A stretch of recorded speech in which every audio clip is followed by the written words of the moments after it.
Boa noite a todos. Aqui estamos mais uma vez para o encontro nosso mensal de Hepatologia DOR. E hoje nós teremos um assunto bastante interessante, que é o rastreio do CHC nas doenças hepáticas crônicas. Esse assunto vai ser discutido pelo Dr. André Lira, debatido pela equipe aqui dos participantes, juntamente com a plateia, que formulará perguntas, e o Dr. José Wiges pediu para avisar que ele está entrando num transplante, por isso ele não vai poder participar. A segunda parte do evento será também composta pela equipe de Salvador, e hoje só tem aqui Salvador apresentando, e Fortaleza não vai poder estar presente, vai fazer muita falta, mas nós traremos ele num outro momento. E a equipe do Raimundo Paraná vai apresentar um caso bastante interessante, que é transplante em paciente oncológico. Como eu divido essa condução com o meu amigo Paraná, eu vou pedir que ele também faça as palavras de boas-vindas, agradecendo mais uma vez a todos vocês que nos prestigiam ao longo desses anos. Obrigada. Olá, obrigado, Ana. Muito boa noite a todos.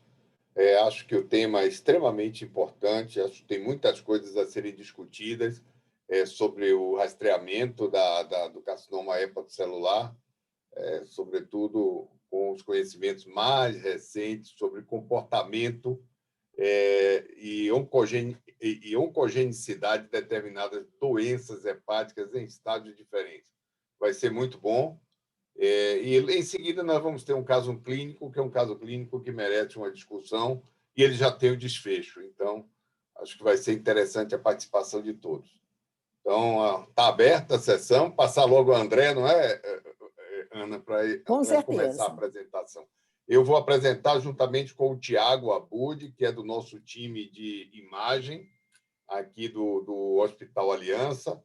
Nós estamos hoje também com a reunião do Colégio Brasileiro de Radiologia, aí de São Paulo, capítulo de São Paulo. Muita gente lá. Temos também outras concorrências do grupo de motilidade, mas a sessão está cheia. Muito obrigado. Vamos lá, André? Bom, boa noite, Paraná, Ana, Tiago. Obrigado aí pelo convite, é uma satisfação grande participar aqui do evento. Eu vou compartilhar agora aqui, vamos ver se vai dar certo, né? Deixa eu ver aqui. Qualquer coisa, socorre a gente aí. Vamos ver aqui, ó. Espera aí, agora. Rapidinho.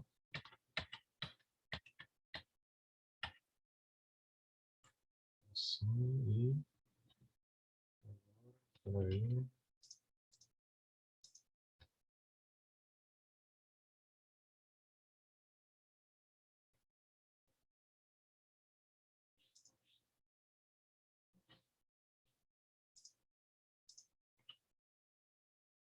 Primeiro foi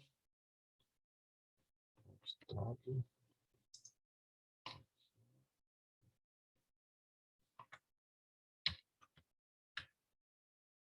Agora vai. Foi? Foi, André? Está ótimo. Doutor. Perfeito. Perfeito. Está passando? Passando. Ótimo. Então, vamos lá. Então, o carcinoma hepatocelular, como já foi bem colocado, é uma doença que é do dia a dia dos hepatologistas, que evidentemente tem interação com os radiologistas intervencionistas, cirurgiões e oncologistas. E o rastreio do carcinoma hepatocelular é de fundamental importância, como eu vou mostrar adiante aqui. Então, é o quinto tumor, de acordo com a OMS, mais comum em todo o mundo e a segunda causa mais comum de morte relacionada ao câncer. Existem cerca de 854 mil casos novos por ano e 810 mil mortes por ano, também nessa estatística da OMS, publicada há alguns anos atrás. Sabidamente, o carcinoma hepatocelular é mais comum em homens do que em mulheres, na proporção de 2:1, e ele contabiliza 7% de todos os cânceres. No mundo pode ser dividido podem ser observadas regiões de alta incidência, como, por exemplo, o Oriente, Leste e Sul da Ásia, África subsaariana, regiões de incidência intermediária, Sul da Europa, América do Norte, e baixa incidência, como Norte da Europa, Centro-Sul da Ásia. Aqui no Brasil, nós somos certamente de uma região de incidência intermediária. Então, aqui é um mapa do mundo, lembrando onde tem regiões de alta incidência, só chamando atenção para a Ásia, onde tende a ter uma incidência maior.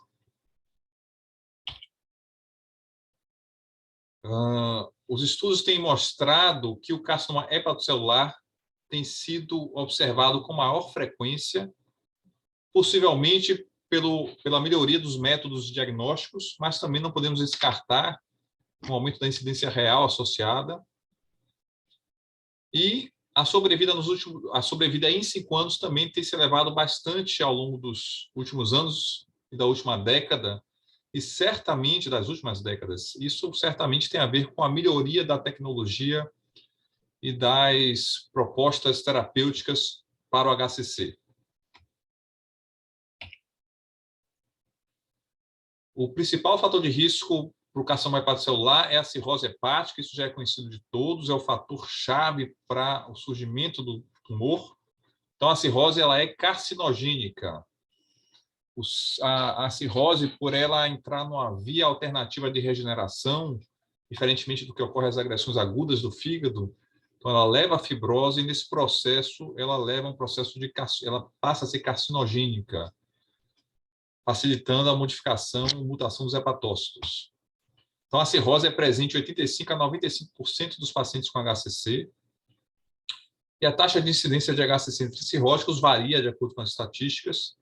A maioria delas coloca que é entre 2% e 4% ao ano.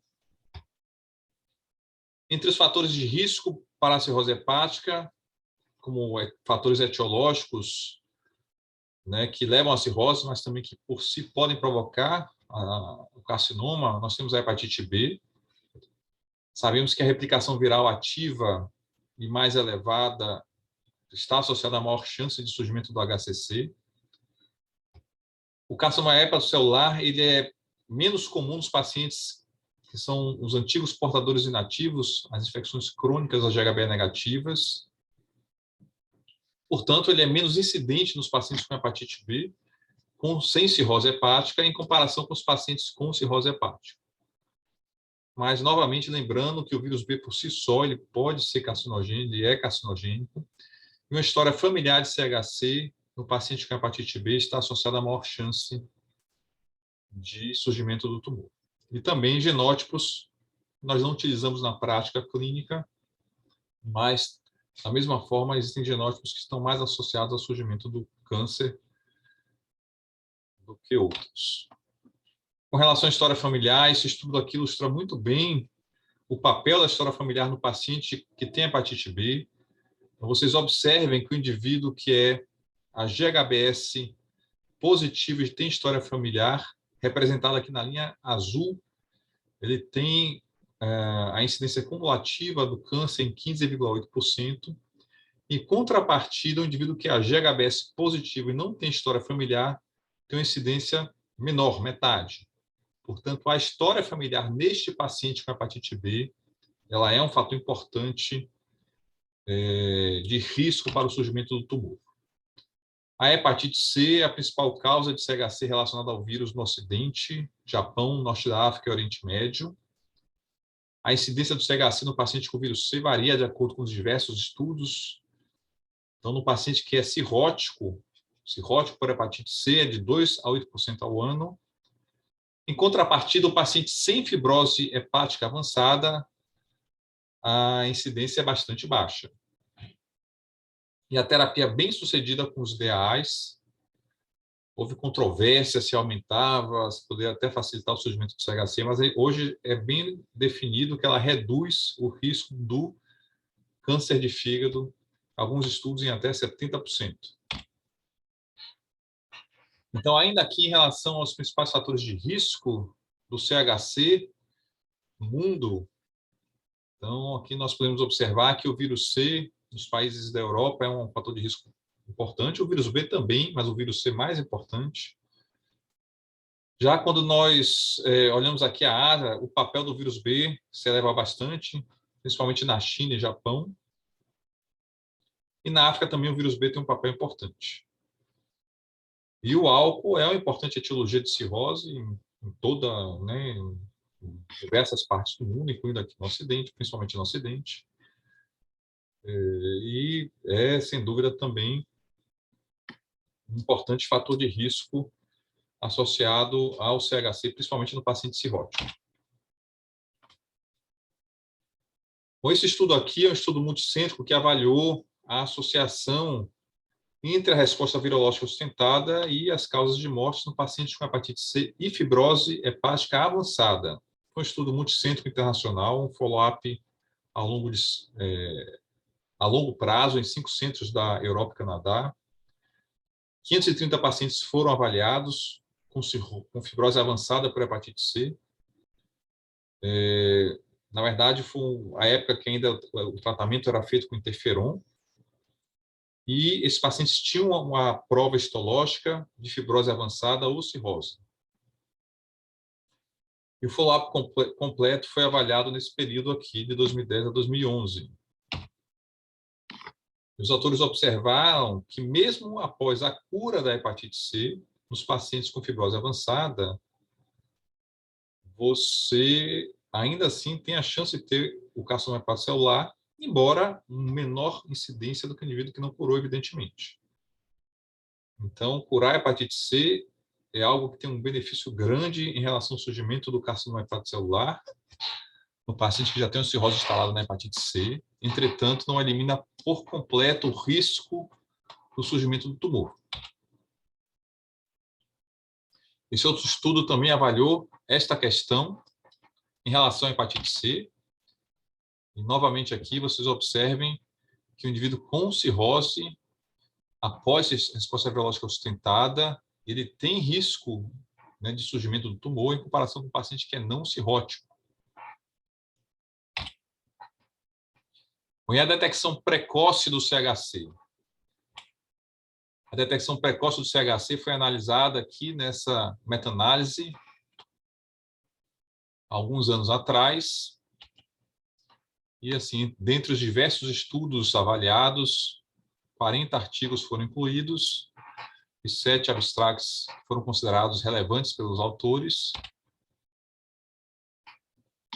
E quando eles avaliaram a associação entre a triagem de CHC, que é a nossa discussão aqui, e o surgimento e a taxa de detecção de tumor precoce, a meta-análise mostra que a triagem está altamente associada à detecção precoce do CHC, com odds ratio de 2,08.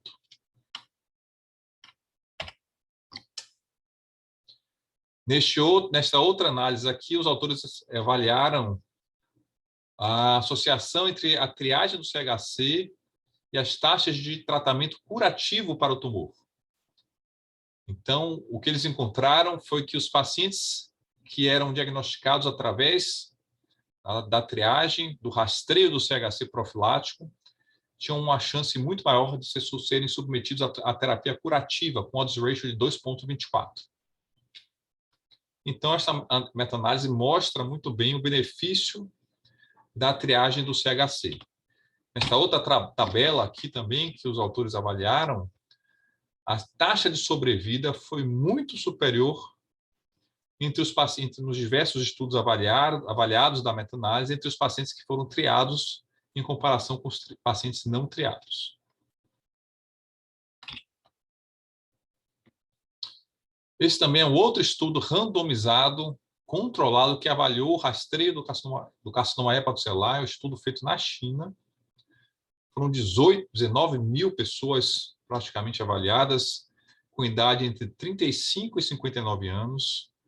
A hepatite B, a história de hepatite crônica na China, porque sabemos que a hepatite B é a principal causa de doença hepática crônica na China. Os pacientes foram randomizados para o grupo de triagem, 9 mil pacientes, só na China mesmo, para fazer um estudo com tanta gente com hepatite B. eles eram triados com alfa-FET e ultrassonografias a cada 6 meses, e o controle também 9.000 pacientes acompanhados sem triagem de CHC.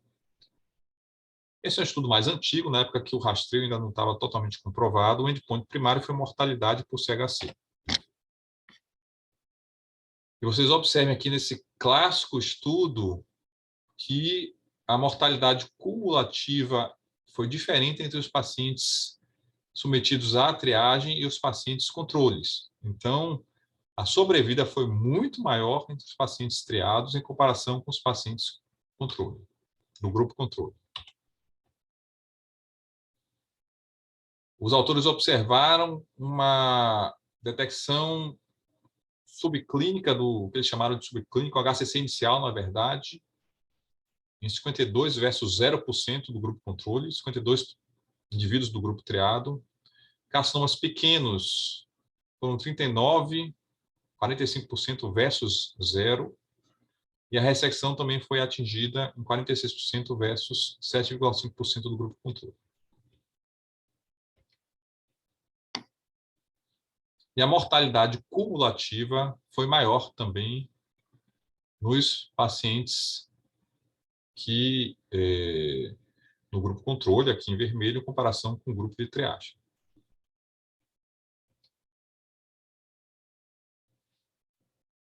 Como nós só estamos falando aqui em doença crônica em geral, então temos também que lembrar que existem os pacientes não cirróticos, e esse é um questionamento se nós triamos em excesso aqui no Brasil pacientes não cirróticos, né, ou não, ou agimos da maneira assim que deve ser feita. Para os pacientes não cirróticos, existem alguns scores que predizem a chance, na verdade, predizem a chance de CHC nos pacientes com hepatite viral. Como eu falei, é uma zona, né, que é muito ainda controversa. Aqui são alguns exemplos que você pode uma calculadoras de risco de CHC que se encontram na internet, mas cada uma tem uma especificidade em relação ao tipo de população analisada. Esse dado, esse paciente aqui, esses pacientes aqui desse HCC risk foram de pacientes com hepatite C ou com cirrose por doença alcoólica do fígado, NEFLD. E também não foi validado em pacientes sem tratamento prévio à hepatite C. O REACH-B ele foi desenvolvido na Ásia, então é feito basicamente em cohortes de pacientes asiáticos. E o PAGE-B é feito em europeus caucasianos, né, com hepatite crônica B, tratados com entecavir ou tenofovir por mais de 12 meses, maior ou igual a 12 meses do período de tratamento. Aqui, só para você ter uma ideia aqui do REACH-B, as variáveis utilizadas nesses diversos, no HCC Risk Calculator, melhor dizendo, os parâmetros utilizados, né, que é idade, etnia, no caso da hepatite C genótipo, albumina.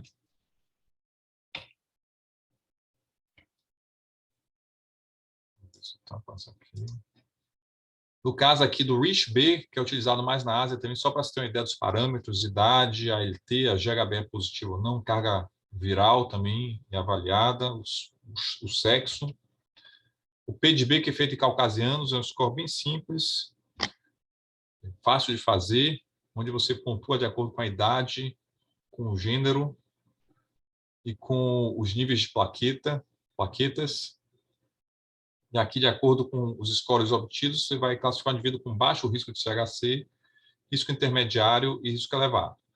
Mas acaba também que esse PAGE, na verdade, todos esses scores, como, por exemplo, o PAGE-B usa plaquetas, você acaba estimando um pouco, né, você vai ver a presença de cirrose, porque o indivíduo que tem plaqueta baixa, normalmente é o cirrótico.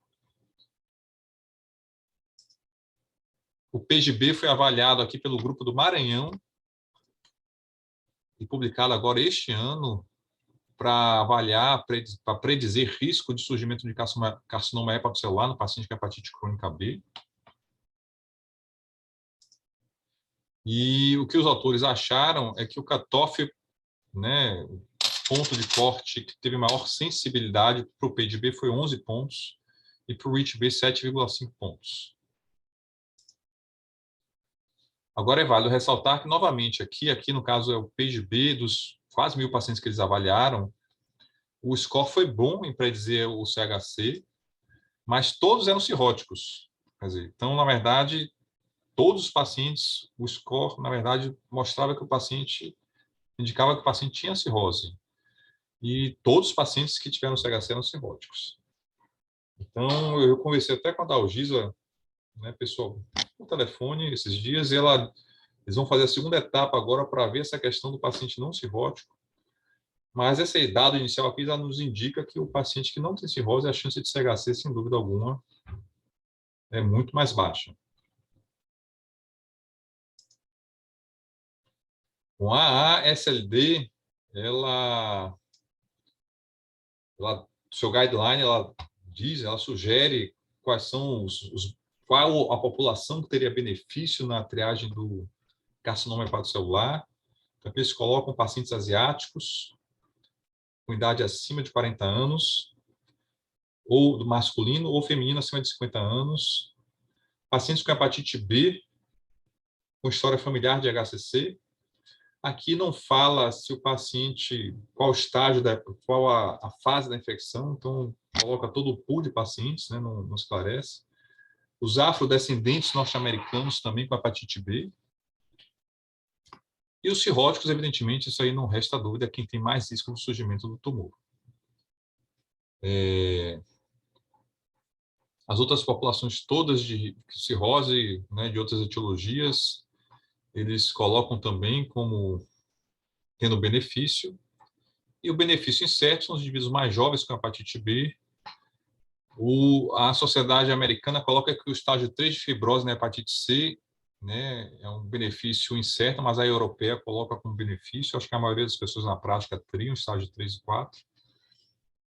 E também uma questão que, né, não se tem uma resposta na literatura, se o paciente com esteatohepatite não alcoólica sem cirrose, né, se ele merece ser triado e a cada quanto tempo tem que ser triado.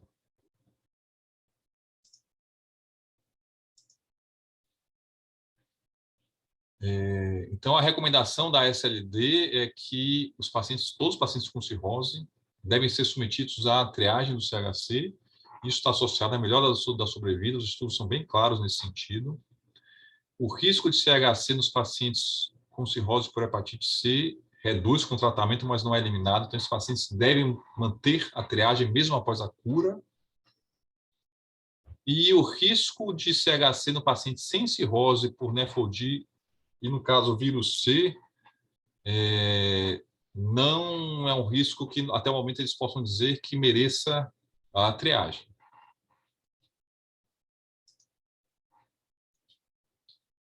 Então, além disso, eles sugerem não realizar a triagem do CHC no paciente com Child C, que não vai para transplante de fígado, somente no paciente que vai para transplante. Isso é algo que teria que ser bastante conversado com os pacientes. O paciente teria que entender bem, se ele não for triado, pode surgir um tumor e o paciente falecer, né, do tumor associado à insuficiência hepática crônica. Mas eu acho que é importante, se for partir para essa tática, explicar bem a família e o paciente aqui no nosso meio. E o SLD sugere que a triagem seja feita com ultrassom com ou sem alfa-fetoproteína a cada 6 meses. Eu, particularmente, gosto da alfa-fetoproteína. Eu sei que a Sociedade Europeia não recomenda a alfa-fetoproteína, mas eu acho que a alfa-fetoproteína, em minha opinião pessoal, quando ela começa a ascender, assim, um nível acima de 20 já é algo que me chama a atenção. E se ela for ascendente, eu acho que ela traz benefício. É lógico que tem a questão do custo, né, a nível populacional, mas eu gosto da alfa-fetoproteína.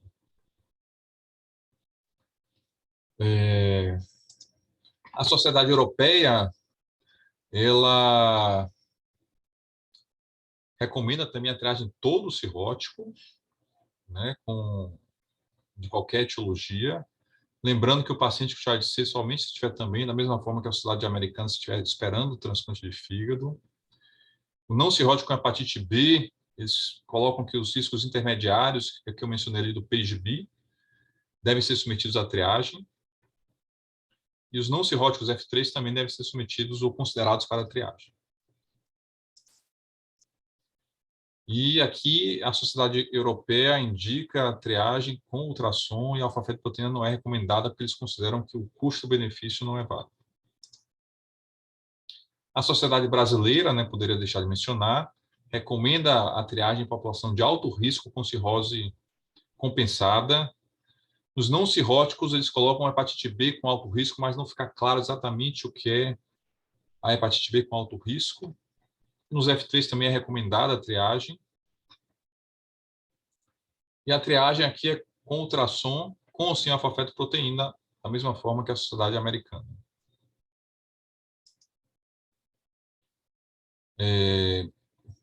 Pode haver regressão da cirrose após RVS, nós sabemos que pode ter, o paciente que para de beber também, ele pode eventualmente, às vezes, melhorar parcialmente, mas na hepatite C é bem clássico, na hepatite B também, submetido à terapia. Se esse paciente merece manter a triagem, pode haver uma eventual regressão parcial da fibrose, o indivíduo F4 cair para F2, por exemplo, isso é algo que ainda é questionável. Aqui, esse estudo mostra que a regressão da fibrose ocorre nos pacientes com resposta virológica sustentada para hepatite C, então, dos 38 cirróticos aqui, pré-terapia, pós-terapia, somente 15 eram ainda cirróticos. Como eu mencionei, né, a regressão, essa regressão para a fibrose permite você tirar o paciente da triagem, esse paciente já desencadeou um mecanismo aí carcinogênico que vai precisar ser triado para sempre. Então, isso é algo que ainda precisa melhor ser estudado. Eu não falei aqui do uso da ressonância, né, aquela ressonância de realização mais breve, que acho que é algo que ainda está muito inicial. E acho que para pensar em colocar na prática clínica nesse momento não seria viável, mas existe a ressonância com os cortes específicos para ver nódulo, que tem sido avaliada com possível método de triagem. Aí vamos ver se no futuro isso aí vai ser colocado em prática clínica. Muito obrigado.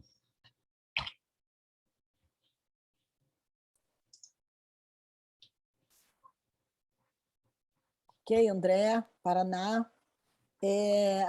Bom, eu acho que a gente pode abrir um debate agora.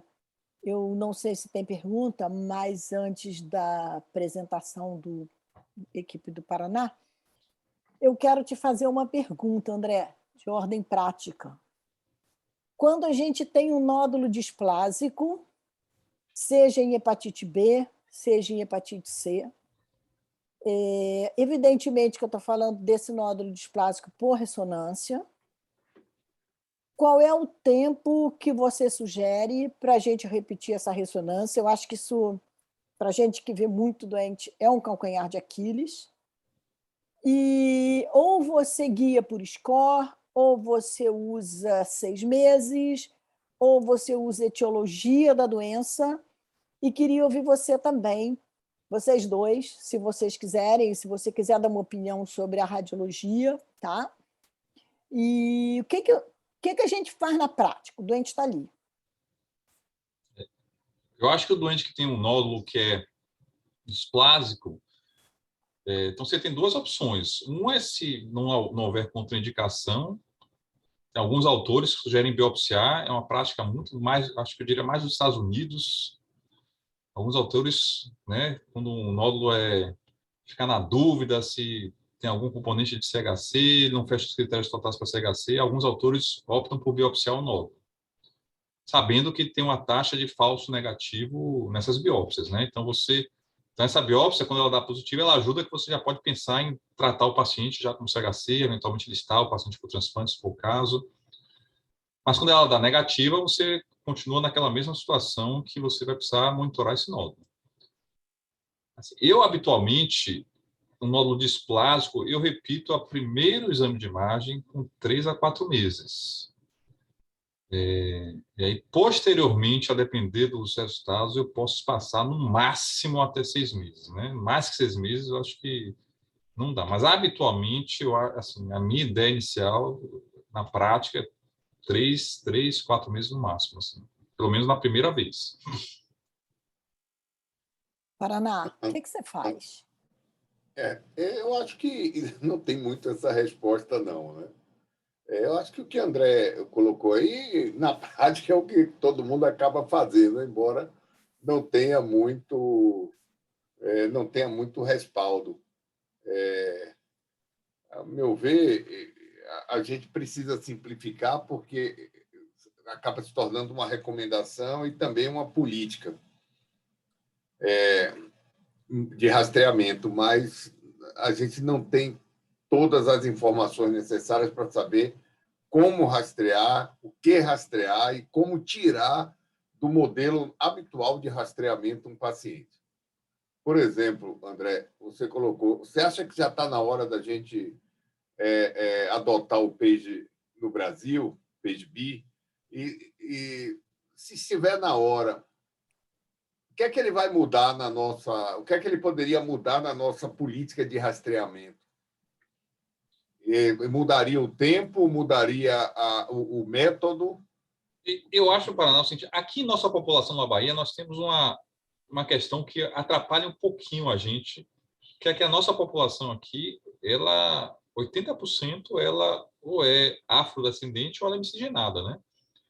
Então, os estudos mostram que nos Estados Unidos o afrodescendente tem um risco maior de CHC, quer dizer, lá eles, quer dizer, a sociedade americana, que é até bem conservadora, assim, essa questão de custo-benefício, orientam, né, você rastrear o paciente que é afrodescendente, né, acima da idade proposta. Então, em nosso meio aqui, então, aqui na Bahia especificamente, essa questão da população ser miscigenada, eu acho que o não cirrótico não mereceria fazer a cada 6 meses, em linhas gerais, o ultrassom. A minha impressão inicial, pelo menos, mas uma vez por ano, certamente sim. Agora, aqui eu fico um pouquinho receoso nesses pacientes acima de 40 anos aqui, que nessa nossa população, eu não sei se a população afrodescendente daqui teria o mesmo risco que tem a população americana, não tenho essa resposta. Então, eu fico querendo espaçar mais, eu diria até para cada um ano, mas, ao mesmo tempo, por essa questão aqui da etnia, me preocupa se eu fizer isso, a gente vai trazer prejuízo para o paciente. Eu não tenho essa resposta. Agora, esse trabalho de Adalgisa, eu achei que foi uma coisa muito boa aqui, a gente ter esse trabalho aqui no Brasil, já é algo que, né, já nos sinaliza com o uso do PGB, embora você vê que ela detectou todos os pacientes com CHC eram cirróticos, né? Então, na verdade, ela acabou pegando o PGB, detectou o paciente que tinha mais chance de ser cirrótico, aquele com plaqueta baixa, e esse paciente realmente é quem foi ter cirrose. Eu acho que na análise que ela vai fazer subsequente, os pacientes sem cirrose vão ter praticamente, né, nenhum CHC. Acho que vai analisar mais minuciosamente, mas eu acho assim que a minha impressão é que daria para fazer no paciente não cirrótico uma vez por ano, ultrassom. Se for diabético, André, você faria uma vez por ano? Agora tem isso. Diabético. É isso, né? É verdade. Esse é que é o problema, né? A gente fica entrando, aí entra a etnia, entra o diabetes, entra a obesidade, já tem aqueles fatores. É a mesma coisa do NEFLD, né? O NEFLD, a rigor, não há recomendação de você fazer a cada 6 meses, né? Agora, a gente sabe que tem tumores que surgem sem a cirrose. Então, vamos fazer em cada 6 meses em todo mundo? É uma situação que eu não confesso que eu não tenho essa resposta assim para dizer não tem como a gente dizer com 100% de certeza.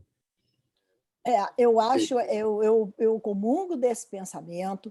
Eu amo a alfa-fetoproteína, ela pode não servir para nada, mas sem ela eu não vivo. Um dia eu vou explicar esse meu problema, mas eu gosto da alfa-feto.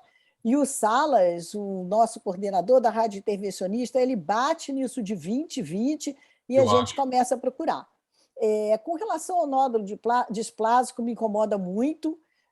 Por quê? Porque a gente faz a primeira ressonância com 3 meses, não muda, você faz com 6 meses, não muda, e você fica fazendo ressonância, não muda. E isso acontece também com o CHC pequeno, que você não consegue incluir na lista de transplante, e que você fica esperando a lesão crescer para o paciente, para o transplante, senão você trata e perde. E aí eu sigo os conselhos do Lúcio, a gente divide. Mas eu quero voltar a esse ponto do nódulo displásico, que eu também não tenho uma solução, e fazer uma outra pergunta. Eu acho que a gente tem os scores, eles são muito interessantes, só que a gente não tem um doente padrão. A gente tem o obeso, tem o magro, tem os SNASH, tem o que bebe, tem o que não bebe, o que é do norte, o que é do sul, com situações genéticas e genéticas diferentes e subtipos diferentes para a gente botar num pacote só. A gente está falando de vírus B, tem subtipo, a gente está falando de vírus C, tem subtipo. A minha pergunta é, considerando tudo isso, eu também não sei a resposta, não, mas eu posso dizer o que eu faço. A minha pergunta é: a gente tem score para F3, F4, a gente tem 1 e 2 que fica geralmente fora desse score. A hepatite B é mais fácil para a gente decidir se vai dar alta ou não, porque clareia espontaneamente ou não clareia e segue. Aquela hepatite C que a gente tratou, que é fibrose grau 1 e 2, a gente dá alta, manda ir embora para o mundo ou a gente controla uma vez por ano porque podemos ter surpresas? Ou eu estou gastando dinheiro? Porque a minha opinião é: você é um portador de hepatite C, mas você teve uma fragilidade de vigilância.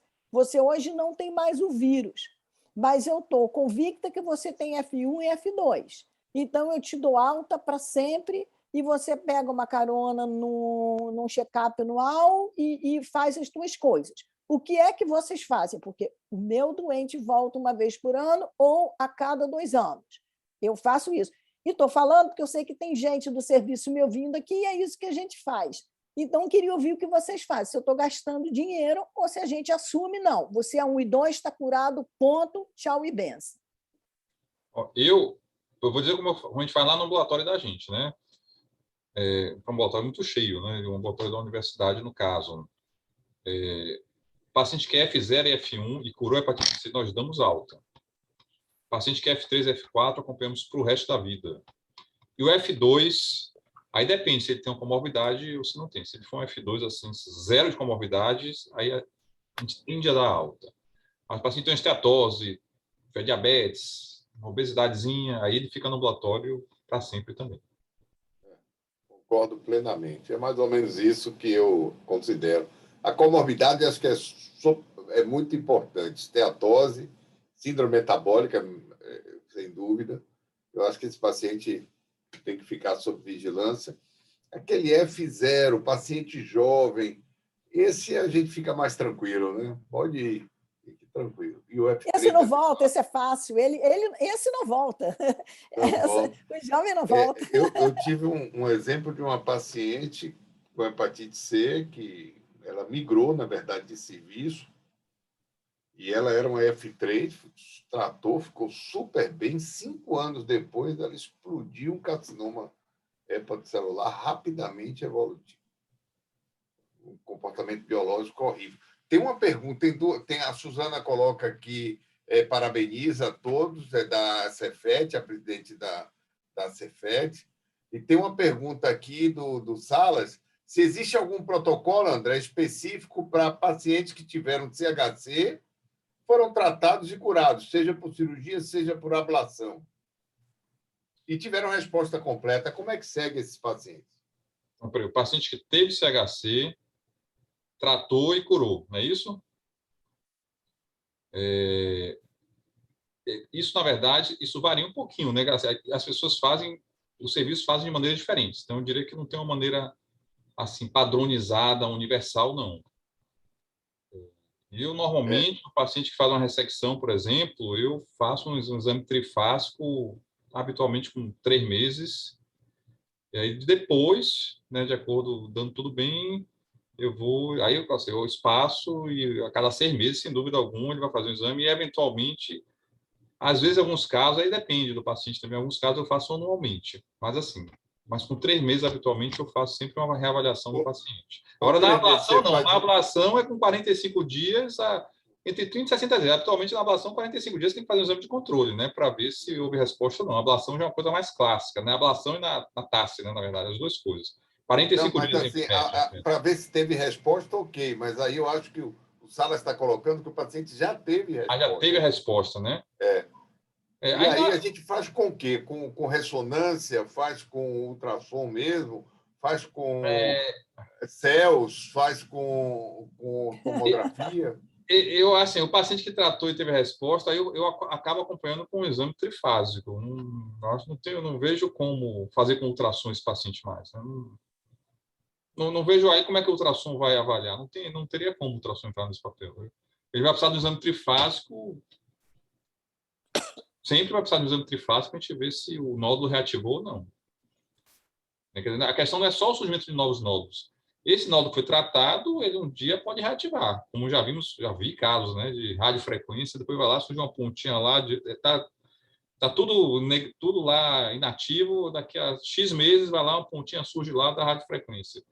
Então, este paciente, eu acho que ele vai merecer um exame trifásico, sempre vai precisar. Tiago, quer comentar alguma coisa? Boa noite. Obrigado pelo convite a todos. Eu concordo com o André. Eu acho que o exame trifásico ele é superior ao ultrassom nesse contexto de pós-tratamento. Porque o grande problema do ultrassom, principalmente com contraste, é que você, depois daquele momento que você faz o exame ali, você não consegue voltar e reavaliar, né? Além disso, você precisa ter muita experiência. Então, pouca gente faz bem ultrassom com contraste nesse contexto.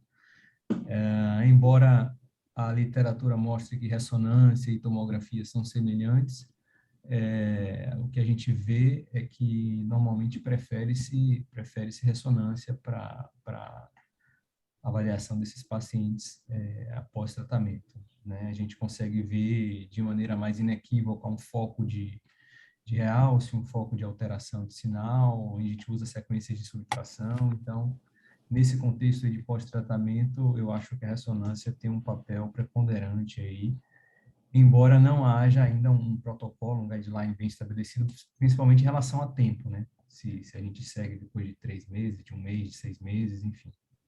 Não há nada estabelecido ainda não nesse sentido. Vale lembrar também que esses pacientes são submetidos a essa situação, na maioria das vezes, na TACE habitualmente é ponto para transplante, né? Lógico, tem casos que podem não ser. Habitualmente vai ser ponto para transplante. Na radiofrequência, se for menor que 2 centímetros, for considerou curativa, eu acho que tem que ser o trifásico para sempre. No momento, uma primeira vez um pouquinho mais precoce, depois, pelo menos a cada 6 meses, eu não vejo como não fazer um trifásico nesse paciente.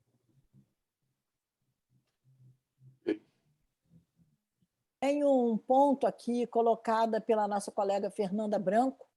O curioso dos nódulos pequenos, considerados displásicos na ressonância, é que, com alguma frequência, eles deixam de serviço nos controles de ultrassom a cada 3 ou 6 meses. Quer comentar, Tiago? Essa é uma questão muito interessante. O que a gente vê, às vezes, na prática, é que, assim, se você tem um exame de base, né, seja um ultrassom feito por mãos experientes, ou uma tomografia, uma ressonância, o ideal é você fazer o controle, seja de um nódulo displásico ou de outra lesão suspeita, pelo aquele mesmo método, né, de preferência até na mesma máquina, se for já uma máquina e um profissional que você tenha confiança. Às vezes, até o tempo de injeção de contraste, você percebe a lesão um pouco diferente. Então, a gente sabe que essas lesões mais suspeitas têm um realce arterial mais pronunciado. Então, às vezes, se você injeta o contraste e faz a sequência 5 ou 10 segundos depois, você pode até deixar de perceber ou ver de maneira diferente aquela lesão. Então, de fato, isso é visto na prática. Muitas vezes o paciente, a gente vê um nódulo num método, no outro não. Por isso eu acho que é importante você seguir naquele mesmo método, de preferência num profissional que você confie.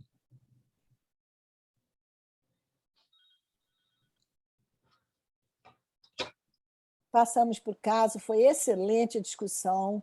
André, você já sabe que a gente vai ter que sair com uma linha daí, né?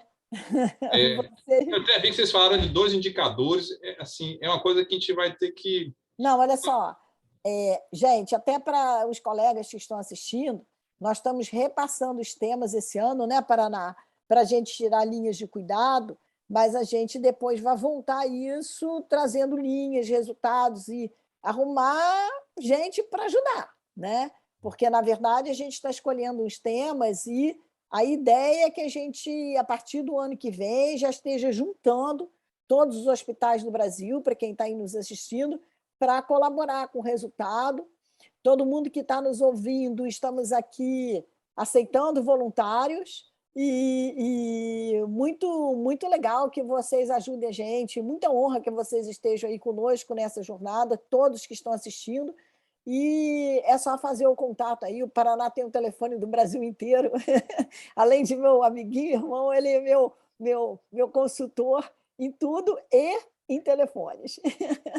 Então, a gente pode sair fazendo algumas coisas. A gente coloca 2 indicadores para não ficar maçante, mas nós temos 12 linhas aí para fazer. Isso é muito trabalho, muita coisa.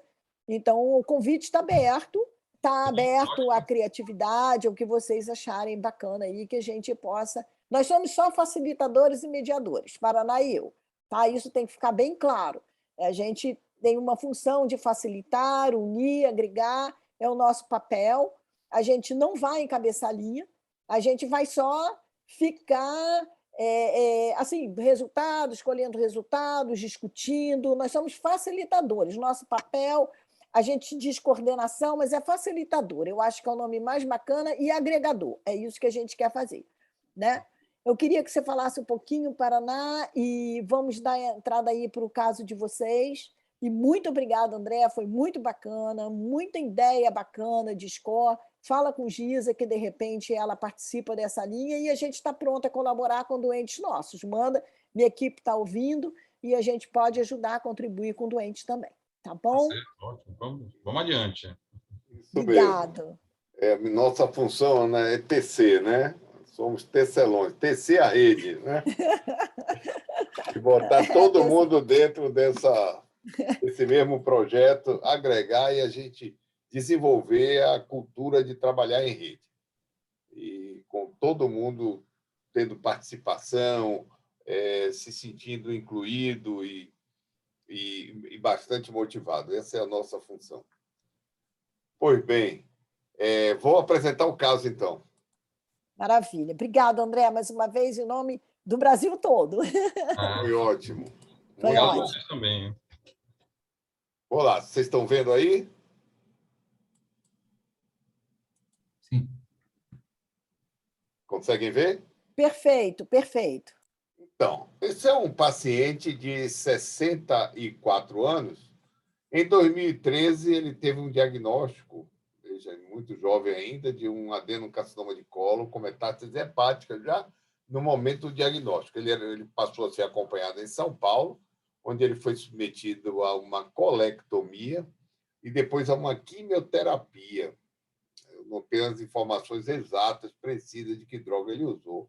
Mas as lesões hepáticas reduziram, estavam restritas ao lobo direito. Em 2014, então, no acompanhamento dele, salvo engano, no Sírio, ele foi no Sírio mesmo, ele foi submetido a uma nova hepatectomia e, posteriormente, houve uma certa discussão se ele faria ou não um esquema complementar com FOLFOX. Algumas pessoas consideraram não, outras consideraram sim. Ele ouviu uma terceira opinião. Nessa terceira opinião, foi considerado que ele deveria fazer uma quimioterapia adjuvante pós a cirurgia. Em 2015, ele, lá ainda em São Paulo, em exame de rotina, vai fazer uma endoscopia e encontra varizes esofágicas. Era totalmente assintomático. Ele é investigado, não teve o diagnóstico, veio a Salvador, era uma suspeita de hipertensão portal, e a gente pensou numa hipertensão portal provavelmente não cirrótica por doença vascular do tipo portosinusoidal por causa do FOLFOX. Justamente por causa do FOLFOX.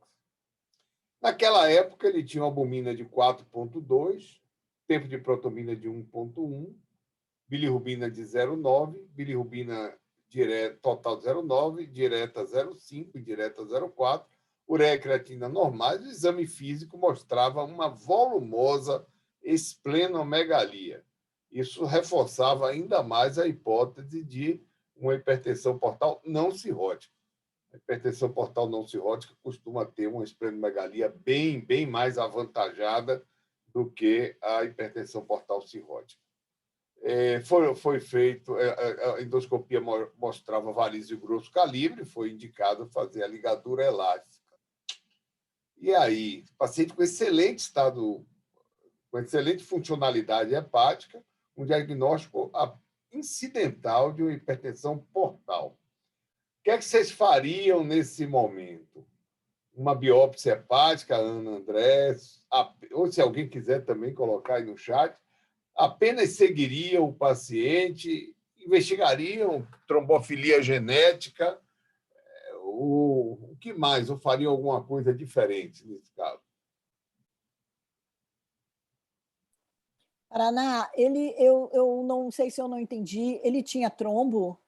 Não, Não tinha trombo? não. Ele tem suspeita de doença vascular do tipo portosinusoidal. Suspeita seria o meu clínica. diagnóstico de saída, né, pelo quimioterápico, seria uma síndrome de oclusão sinusoidal.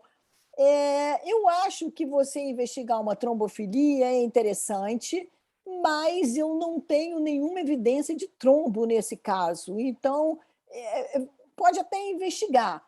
A gente sabe que ele teve um tumor no passado, eu tenho uma condição trombogênica, né? Eu acho que eu trataria essa hipertensão portal, não me lembro do grau de variz de esôfago, e eu seguiria esse paciente. Eu não sei se eu biopsiaria, não. Não sei. Bom, André? Partindo do princípio que ele tem vírus negativo, tudo negativo, né? Saiu de novo. No Paraná, pelo que eu entendi ali, tem hipertensão portal, a suspeita foi hipertensão portal não cirrótica, né? Isso vocês não tinha elementos para sugerir cirrose, é isso? Não tinha elementos assim. Hipertensão portal, a definição de cirrótica e não cirrótica ela é sempre histológica, né? Diagnóstico de cirrose é histológico, óbvio.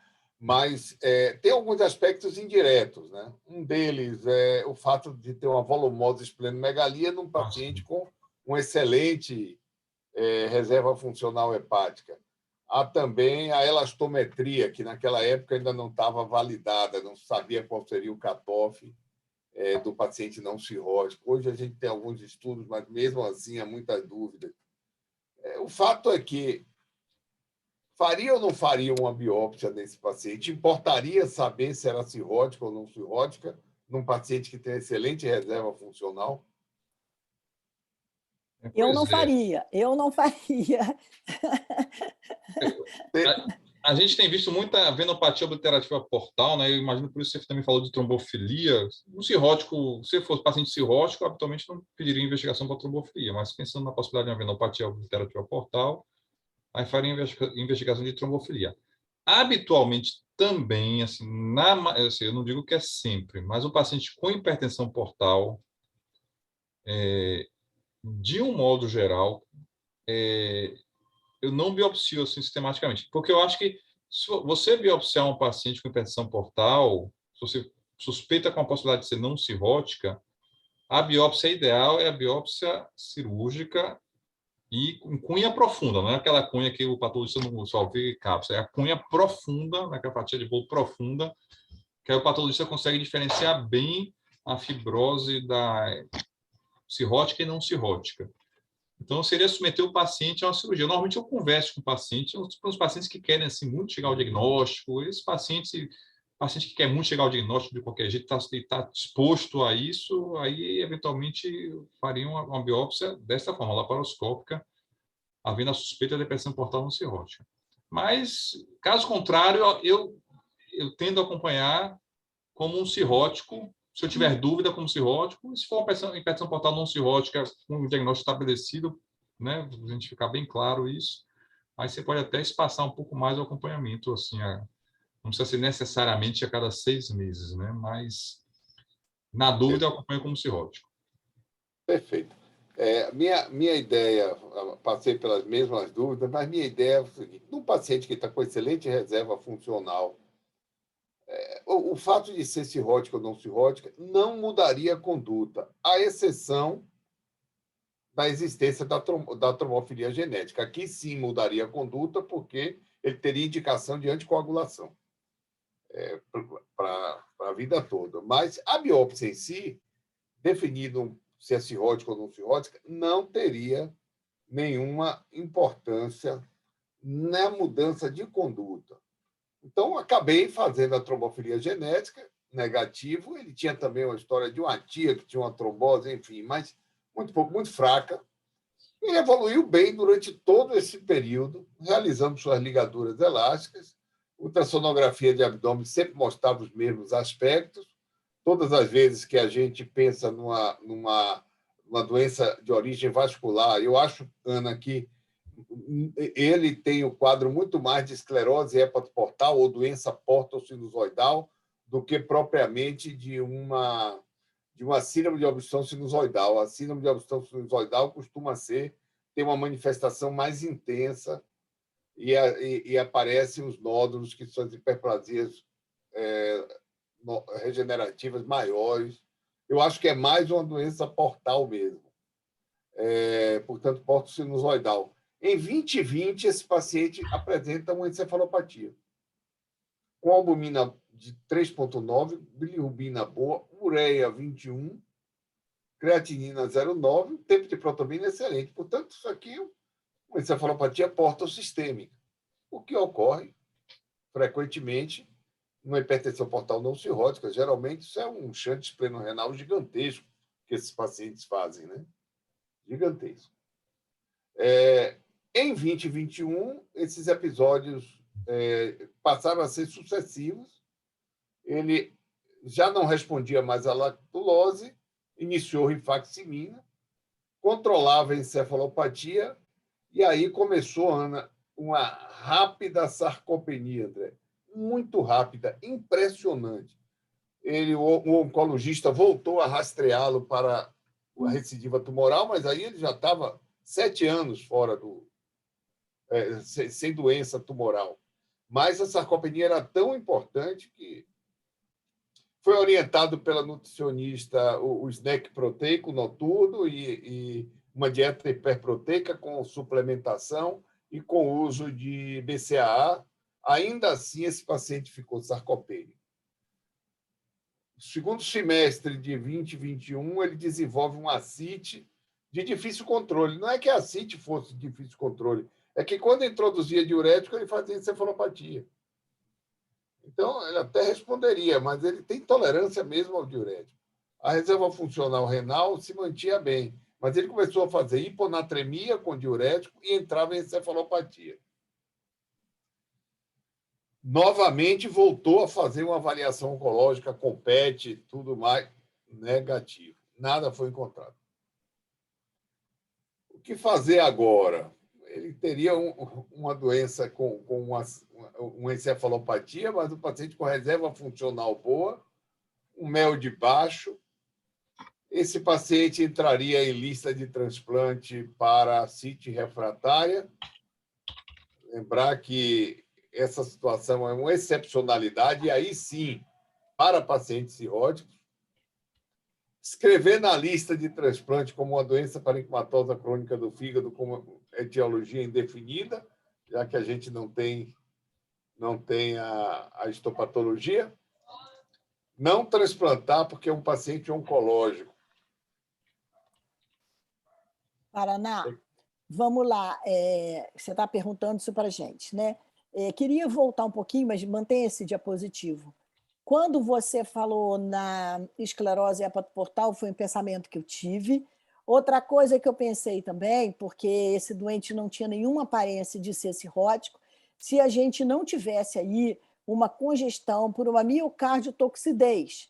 Eu teria que rever o FOFOC, são coisas que passam, a gente tem essas síndromes congestivas e que a gente, às vezes, compra gato por lebre. Não foi é bem assim, lembrado, Ana. Ele fez toda a avaliação, inclusive com ressonância do coração. Perfeito. A gente mas tem um não protocolo. tinha nada. Tem um protocolo e a gente vê casos muito malucos. Eu estou partindo do princípio, os nossos casos não são simples. Sala está aí me ouvindo e perguntou sobre biópsia transjugular. Amanhã, quando eu chegar no hospital, vou passar no RH, porque ele não vai mais me querer. Porque a gente tem uma eterna briga, ele deve estar morrendo de rir. E a biópsia transjugular? Eu falo, não precisa. Para que a gente vai fazer? Porque eu tenho esse seu pensamento. Eu estou partindo do princípio que é um doente com neoplasia de cólon, que ficou livre de doença e que não tinha desnutrição, não tinha síndrome desabsortiva nenhuma, porque isso é um fator confundidor. Aí eu vou voltar para a sua pergunta de agora. A ascite refratária, o Lúcio me ensina isso todo dia, não sei se ele está aí, Ana, ascite refratária é uma indicação de transplante. Nosso último doente, em 15 dias de listar, ele foi transplantado, está internado. Encefalopatia que diminui qualidade de vida é isso. Então, o transplante por ascite refratária cabe, se ela for de fato refratária. Agora, o tempo livre de doença, eu teria que consultar o meu mestre transplantador, que é o Lúcio, se ele aceitaria fazer esse transplante, porque isso muda de órgão para órgão, isso muda de doença. Agora, a pergunta é tempo livre de doença versus imunossupressão. Eu não tenho essa resposta, mas certamente ele terá para me ajudar, entendeu? Eu não posso decidir isso sozinha, mas a ascite refratária, ela é uma condição com 3 paracenteses que você prova e você pode botar o seu doente na lista. Isso vale. Exato. O problema aí são 2 excepcionalidades. Primeiro, é oncológico. Segundo, é a ascite refratária num paciente que pode não ser cirrótico.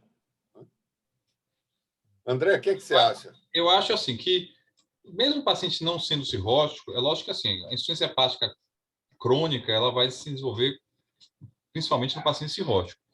Mas, sem dúvida alguma, acho que no Brasil inteiro, todo mundo já teve algum caso que transplantou e no explante lá o paciente não tinha cirrose, tinha sim uma doença não cirrótica, né? Então ele tinha o padrão de fibrose ele não era de cirrose. Eu já tive pacientes assim, pacientes que faziam PBE e foi para o transplante, no explante não tinha cirrose.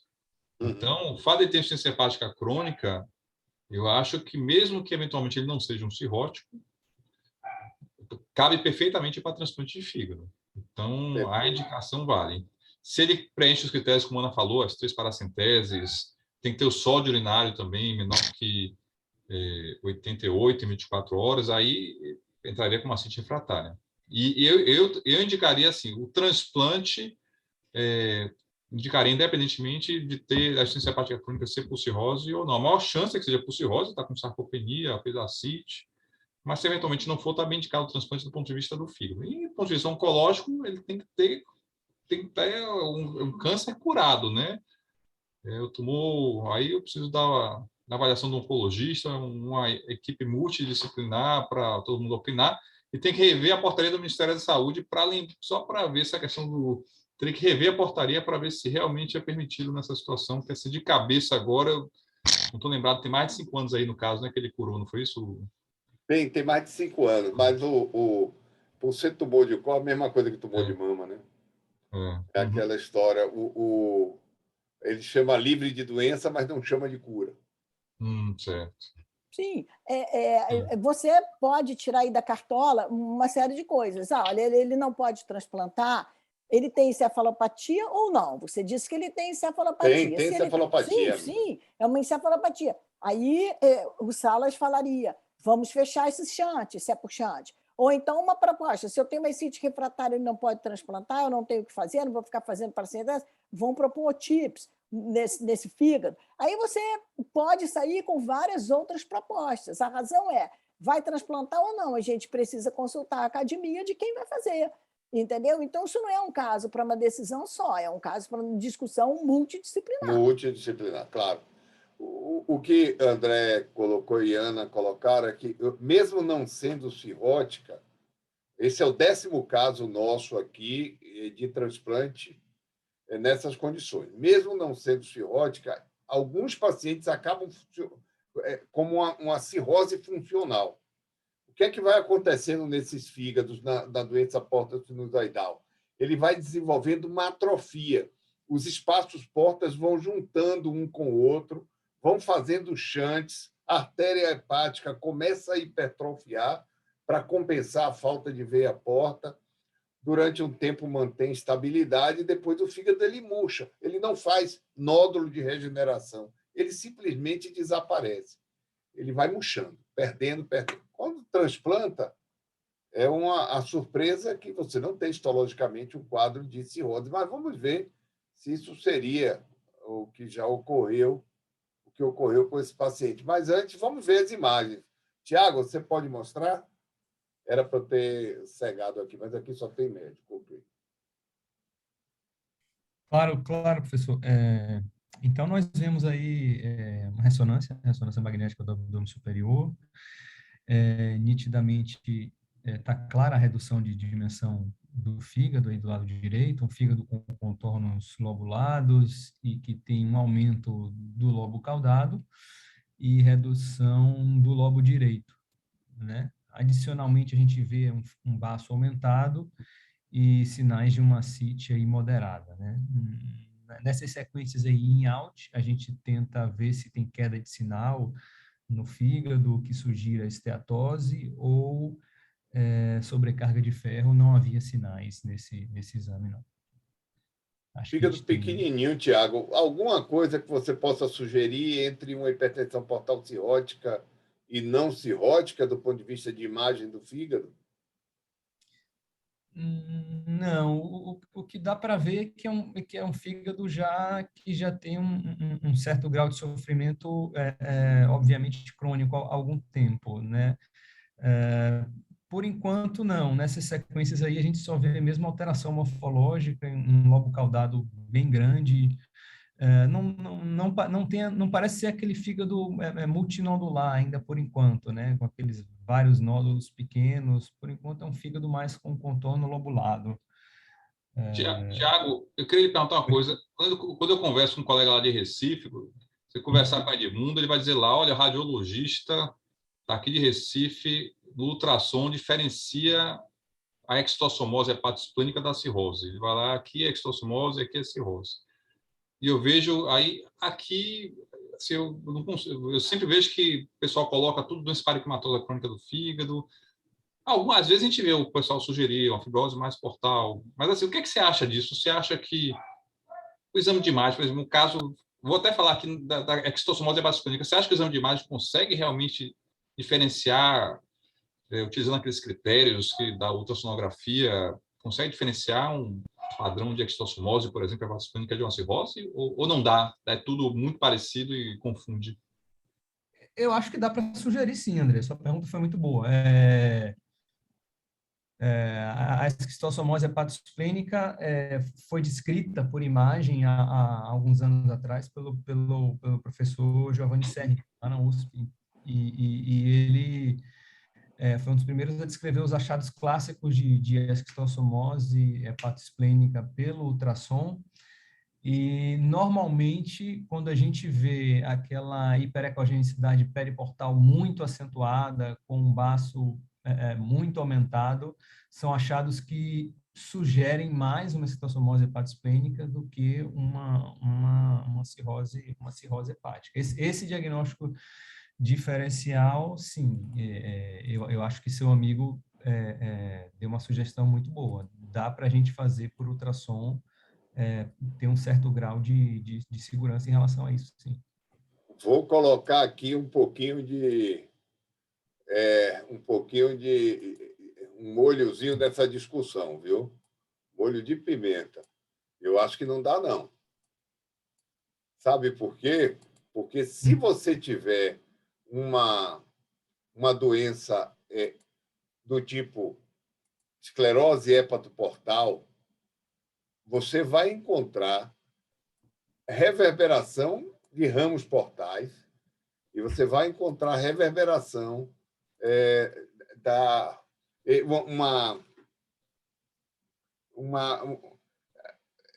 como se tivesse os mesmos achados que Giovanni descreveu na extossomose. É muito parecido.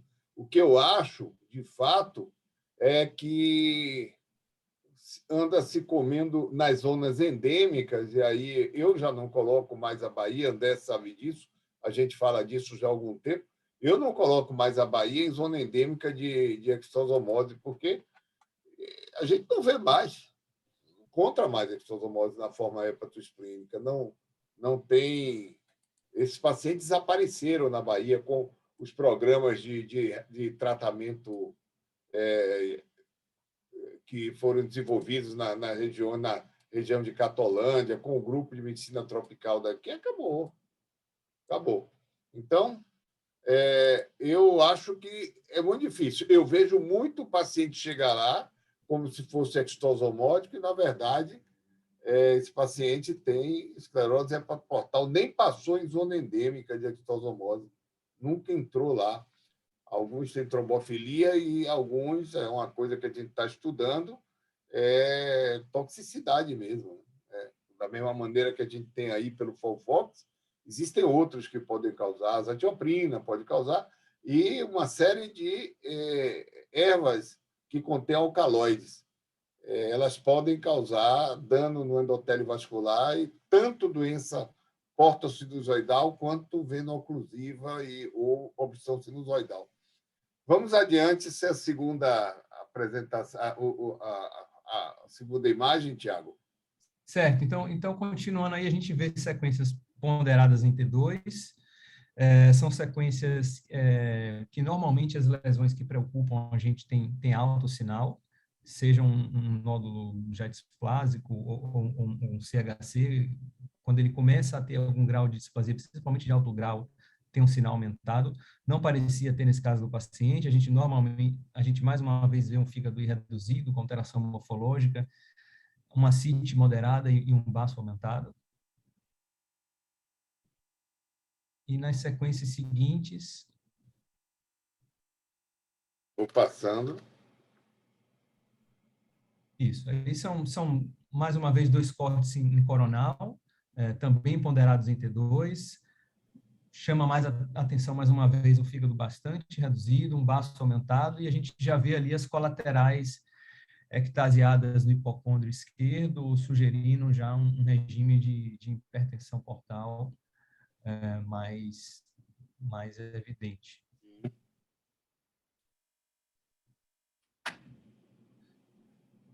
Agora são sequências pós-contraste, não havia evidência de lesão focal suspeita, mas apontados nas setas aí, a gente vê uma veia porta dilatada, pérvia, e dilatação também de colaterais perihepáticas, sugerindo, mais uma vez, um diagnóstico aí de hipertensão portal, um regime de hipertensão portal. Perfeito. Esse paciente, se eu não me engano, tinha uma lesão focal ali no lobo direito do fígado, mas Isso. era uma lesão que tinha critérios de hemangioma. Alto sinal em T2, realce globuliforme, com enchimento progressivo, apesar de comum nesse contexto, tinha um padrão bem típico de hemangioma. Muito bem. Então, esse paciente foi submetido a um transplante hepático fora do Brasil. Ele foi para o transplante com sódio normal, quase normal, 131, mas desenvolveu mielinose pontina. Recuperou bem, progressivamente. A sarcopenia foi um grande problema para ele, continua sendo, mas ele está ainda com sonda nasoenteral, melhorando, recuperando. E ele tem uma hipertensão portal não cirrótica mesmo, e é uma doença portosinusoidal ou esclerose hepatoportal. Ele está retornando ao Brasil, e aí a minha pergunta, o que fazer? Isso muda alguma coisa em relação à imunossupressão? Tem alguma outra implicação? O fato de ele ser um paciente oncológico muda a imunossupressão? O que é que vocês consideram? Sim, há uma tendência, né? Isso é mais para o CHC, mas que às vezes a gente usa também, pode usar para outros tumores, de se usar mais everolimus no paciente que é um paciente oncológico, né? Então, alguns estudos sugerem que o everolimus tem um efeito mais protetor na situação quando o paciente foi transplantado para o CHC e, eventualmente, por outros tumores. Então, não diria que é mandatório, mas existe essa corrente de se usar o everolimus no paciente Tá certo. para o CHC. Isso aí. Mas a opção lá foi usar tracolimos mesmo. Uhum. Mas eu pensei Tacrolimus isoladamente, É. não é isso? Tacrolimus isoladamente, sem everolimus, sem nem para baixar a dose do tacrolimus. Uhum. Sem everolimus. Ele fez a imunossupressão habitual. Ele só tirou o tracolino por causa da mielinose pontina. Que azar, o cara vai fazer uma mielinose pontina, vai transplantar lá e fazer mielinose, é muito... Isso aí foi demais, isso aí, né? Eu acho, por exemplo, o Williams, por exemplo, se ele estivesse aqui, o Williams mesmo, ele, paciente transplanta para o CHC, ele coloca everolimus no pós-transplante. Ele já me falou isso, né? Ele tem essa a tendência, né? Perfeito. Então, Ana, é isso aí. É isso aí. Eu achei esse caso super interessante, é uma dúvida que a gente tem. Graças a Deus, nós temos também um time multidisciplinar que a gente se suporta bastante.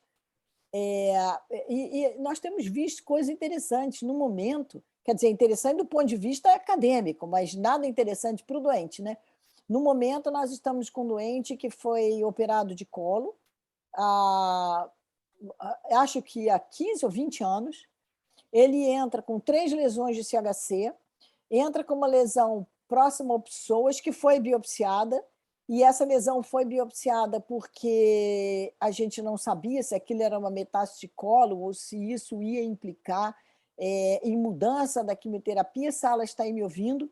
E o laudo que eu ouvi, ainda não li, parece que é um tumor uroepitelial. Então, é um terceiro tumor. Então, a gente tem visto coisas muito estranhas, muito novas, causa uma surpresa muito grande, e isso cada vez mais me dá a certeza, todo dia, de que a gente tem que discutir multidisciplinarmente.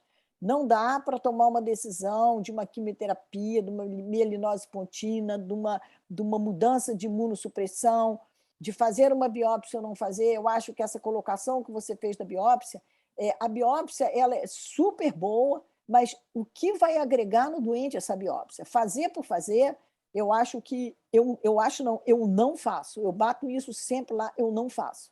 Entendeu? Porque tem que trazer alguma coisa. Agora, essa decisão de imunossupressão, pós-transplante, com tumor ou não, ela não fica comigo. Ela fica com a equipe clínica do Lúcio, porque eles acompanham o doente no pós-transplante, entendeu? Mas se tivesse que decidir, eu acho que o everolimus é uma boa droga, sim, e traz menos efeito em longo prazo, mas isso tem que ser discutido também com o oncologista, né? Acho que é isso, minha opinião.